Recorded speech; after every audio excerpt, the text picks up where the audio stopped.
Mimin akan berbagi kisah tentang pemuda yang awalnya hidup miskin serba berkesusahan. Mungkin kalau makan saja goreng telur dibagi 8 bersama seluruh keluarganya, tapi akhirnya menjadi seorang yang kaya raya.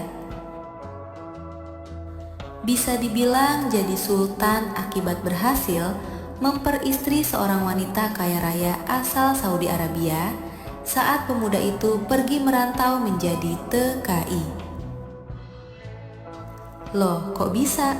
Simak sampai akhir videonya. Tapi sebelum kita mulai ceritanya, akan kami perkenalkan tokoh utama dalam kisah ini. Namun, semua nama akan disamarkan demi privasi yang bersangkutan. Perkenalkan, namaku adalah Suparno. Usiaku saat ini sudah memasuki yang ke-34 tahun. Hidup di kampung yang tak jauh dari pusat kota.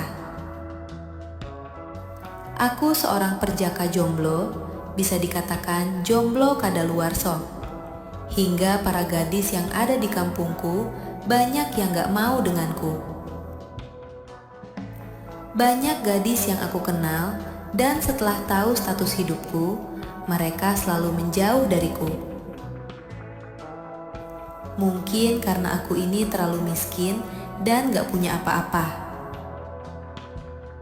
Yah, mau gimana lagi? Pekerjaanku pun hanya serabutan.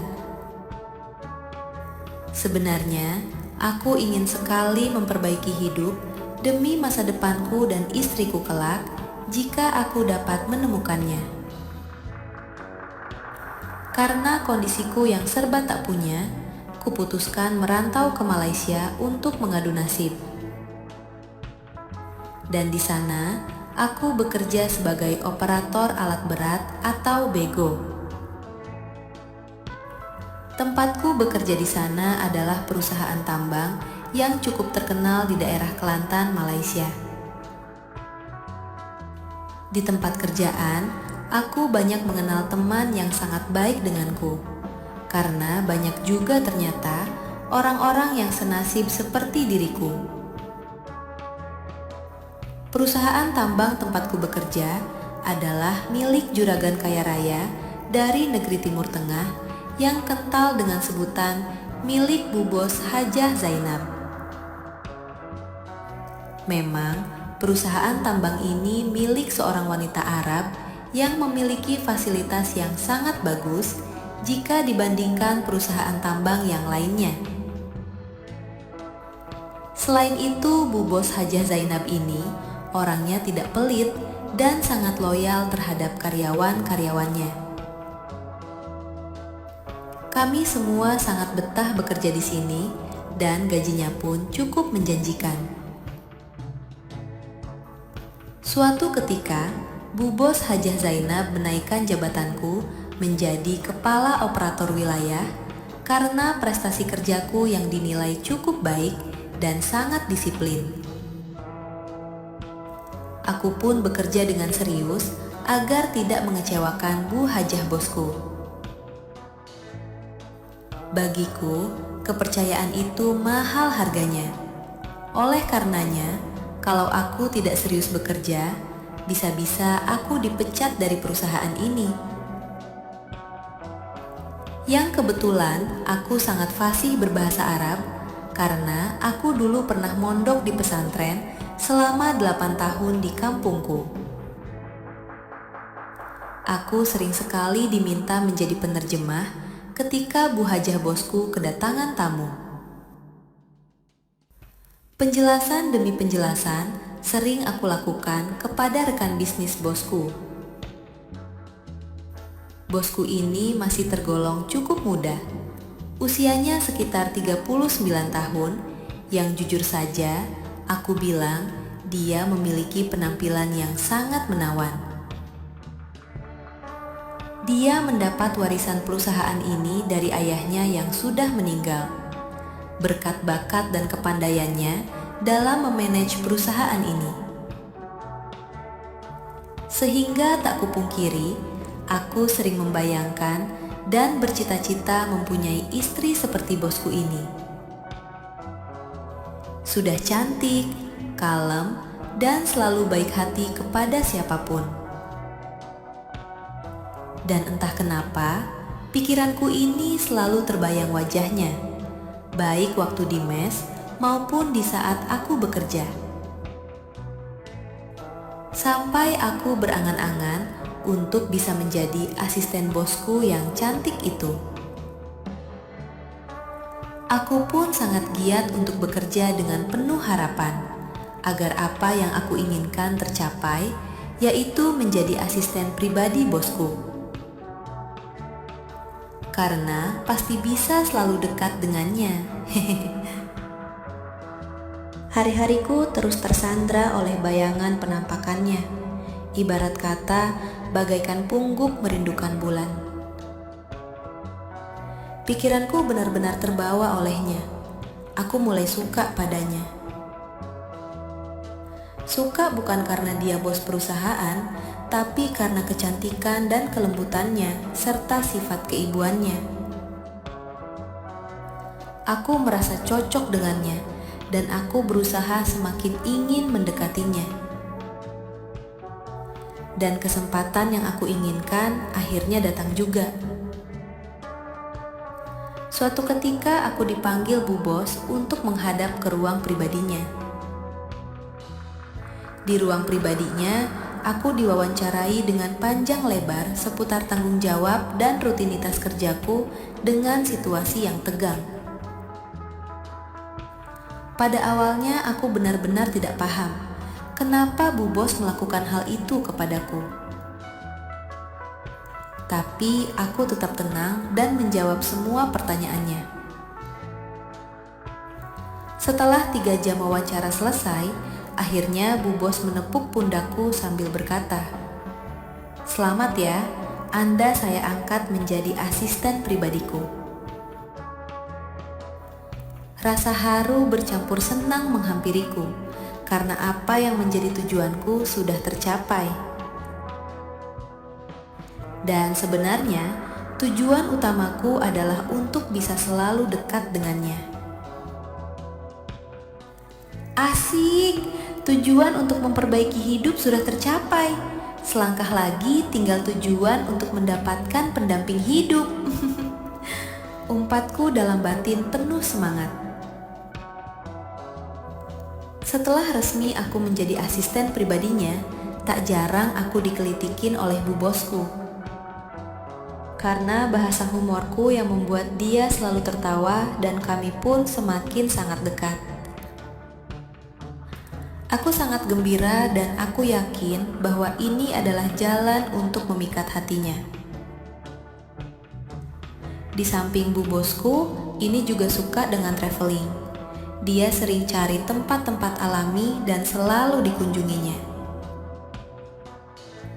Saat ngobrol-ngobrol, tiba-tiba Bu Bosku berencana untuk piknik mengunjungi tempat yang belum pernah dia kunjungi. Bosku mengajakku untuk menemaninya. Mendengar hal itu, hatiku sangat bahagia. Apalagi hanya pergi berdua tanpa siapa-siapa. Dan tibalah pada waktunya saat hari libur, bosku mengajakku untuk berangkat dan aku langsung menyiapkan keperluan-keperluanku. Akhirnya kami pun berangkat menggunakan kendaraan jeep mewah milik bosku menuju lokasi alami yang diinginkannya. Dalam perjalanan, aku seperti biasa melawak untuk menghibur bosku. Dia kelihatan sangat senang, hingga tawanya tak terbendung terbahak-bahak. Setelah berjam-jam, akhirnya sampailah kami di tempat tujuan. Aku pun segera memasang tenda dan menyiapkan makanan cemilan untuk malam hari. Hingga untuk urusan asmara pun, bos bercerita kepadaku. Sampai-sampai terbawa pada perasaan masing-masing. Ladalah ini adalah kesempatanku. Saking pedenya aku saat itu, aku memberanikan diri untuk mengungkapkan perasaanku padanya. Sedikit gugup dan gemetar, tapi aku tetap mengungkapkannya. Mendengar ungkapanku padanya, dia langsung melotot memandangku dengan sedikit kaget. Hatiku sangat gak karuan. Aku takut kalau membuat dia marah dan akhirnya memecatku. Sontak aku langsung menundukkan kepala. Wah, pasti bos marah nih. Gawat, aku pasti dipecat nih, gumamku dalam hati. Dan tiba-tiba, kenapa kamu menunduk? Angkat kepalamu, Bu Bos berkata penuh dengan ketegasan. Aku pun menuruti perintahnya dan serasa hatiku disambar geledek. Aku juga suka sama kamu. Suara itu keluar dari mulutnya. Aku masih belum percaya dengan apa yang aku dengar. Benarkah itu? Tanyaku. Apa aku kelihatan kayak pembohong besar? Pungkasnya. Aku kaget dan langsung lemes, tapi dia langsung mendekapku. Terasa hatiku berbunga-bunga dan tak terasa waktu sudah tengah malam. Kita putuskan untuk masuk ke tenda dan semua terjadi di situ. Serasa dunia ini milik kita berdua. Aduh, dinginnya malam, gemerlapnya bintang dan sinar rembulan terpancar. Kubuka jendela dan terlihat gunung kembar yang begitu masih indah dan alami. Terasa segenggam saja. Menelusuri lembah yang masih banyak rerimbunan rumput-rumput liar nan lembut, yang begitu nampak alami dan nampak sangat terawat. Kicauan burung-burung pun tak lepas dari pendengaran. Suara mendayu-dayu merintih serasa melengkapi gejolak dalam pengembaraan. Terus kutelusuri padang ilalang dan terlihat goa yang begitu gelap belum pernah terjamah manusia. Akhirnya, sedikit demi sedikit masuk ke dalam dan terasa sempit. Semakin masuk ke dalam, begitu terasa hangat. Tetesan air membasahi dinding-dinding goa sangat terasa, hingga aku terbawa dalam luapan semburan air meluber kemana-mana. Goa Arab yang kusangka lobeh pada awalnya, karena Arab memang besar-besar, ternyata tidak juga. Hanya tampilan negeri Arab yang besar, namun goanya tidak besar kok. Pagi menjelang, semua terselesaikan dengan rapi dan sempurna, dan kebahagiaan dapat dirasakan bersama. Karena kecapean, akhirnya ketiduran hingga terbangun saat sang mentari dan kicauan burung-burung kembali terdengar nyata. Pagi setengah siang pun tiba. Karena perut keroncongan, kami pun bergegas membikin sarapan dan kita makan sambil bercandaria. Semua terjadi di sini. Aku bersama bosku yang sangat kukagumi. Selang beberapa tahun kemudian, dia aku peristri hingga hidupku sampai sekarang sangat bergelimang harta.